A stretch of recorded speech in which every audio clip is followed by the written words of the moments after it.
রান্না করা খাবার পর্যন্ত খাওয়ার সুযোগ আল্লাহ দেন নাই, ঠিক না? রান্না করা খাবার খেয়ে যাওয়ার মতো সুযোগও পায় নাই। এটা হচ্ছে আল্লাহর ফায়সালা। এখন নবী বিচার দিচ্ছেন কার কাছে? কথা কয় না দেখি, কার কাছে? ভুলাই গেছেন সব? কার কাছে বিচার দিচ্ছেন? আল্লাহ। দেখছো আমার চাচা আমার এত বড় গাড়িটা দিল এত মানুষের সামনে, আমি অন্যায়কে কি বলেছিলাম? আমি বলেছিলাম লা ইলাহা মুহাম্মাদুর, এই জন্য আমাকে এত বড় গাড়ি দেওয়া হলো। আল্লাহ তোমার দরবারে বিচার।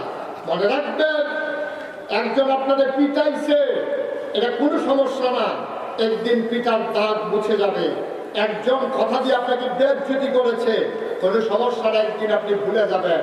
কিন্তু কেউ যদি আপনার বিরুদ্ধে বলে যে ভাই আমি পারলাম না, তোমার ব্যাপারে আল্লাহর কাছে বিচার দিলাম, বুঝবেন যে আপনি শেষ, ঠিক কিনা?